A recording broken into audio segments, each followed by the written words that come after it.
Allahu Ekber, Allahu Ekber. Eşhedü en la ilahe illallah.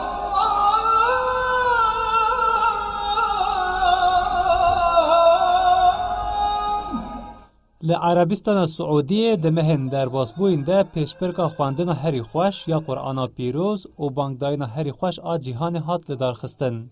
جهشتی ولاتان 42,000 کسان سریل پیشبرگ دابون.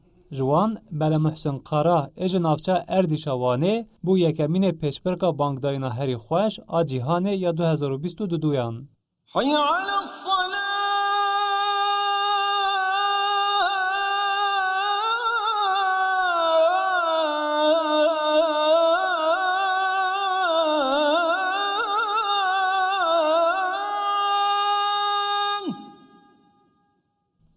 پیشبرگ جالی تلویزیون که سعودی و هات دار خستن و خلاتاوی بو کسی یکمین 2 میلیون ریال آنگو 533,000 دلار بو.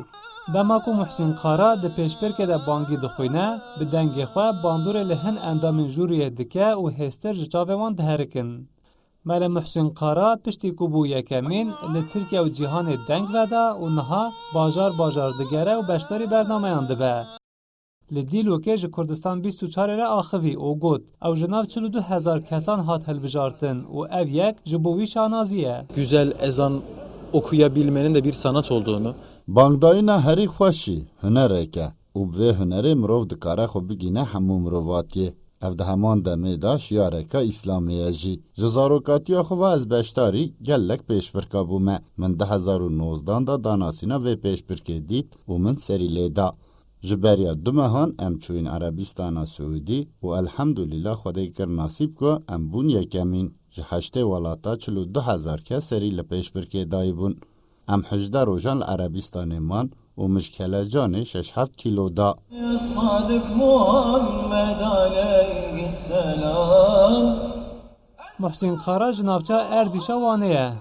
Ew heft xuşk û biran e. Di malbata wî de 4 hafiz hene. Piştî ku demeke li Wanê perwerdeyê dibîne ku çîvajarên wek İstanbul, dîlok û sêwazê dike û 2 salan jî lê zanîngeha Ezher a Misrê perwerdeyê dibîne. Ew dibêje, berê wî Kurdî nedizanî, dûvra ji xwe re dibêje, madem ku ew jî ewladeke vê herêmê ye, divê hînî Kurdî jî bibe. Erebî û Tirkî dizane û dikare Osmanî jî bixwîne. Mele Muhsin Qara li Sêwasê niştecehe û melaya mizgefta Ravza ya navçeya Şarqişla ya Sêwazê ye. Sadakallahul azim. İnsan istedikten sonra mümkün olmayan hiçbir şey yok. Heger mirov bixwaze dikare gelek serkeftinan bi dest bixe. Lê ji bo vê yekê divê mirov bixebite. Divê niyeta mirov paqij be. Heger mirov bi niyeteke paqij bang bide ez bawerim dê xwe bigîne dilê hemû mirovan. Serokkomarê me Birêz Recep Tayyip Erdoğan serkeftinê navneteweyî pîroz dike û piştgiriya wan dike. Ji bo serkeftineke wiha pîroz jî li me geriya û hin şîret li me kir. Ez Kurdî dizanim, lê min ewil Kurdî nedizanî. Min ji xwe re got madem ku ez jî ewladekî vê herêmê me divê ez vî zimanî jî bizanim. Ez ji bilî Tirkî, Erebî jî dizanim û dikarim bi nivîsên Osmanî jî bixwînim.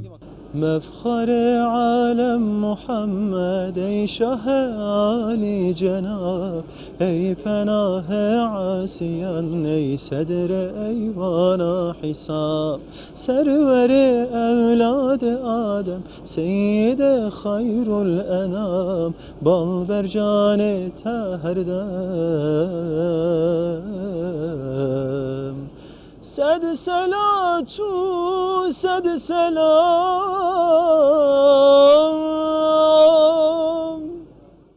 مله محسن قارا ده همان دمه ده موزیک جنه جی.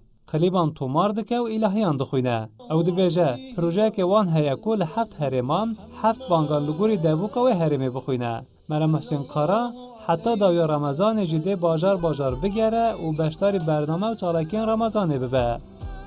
حسن کاکو كردستان 24 ديلوك شمس الضحى خير الورى يا محمد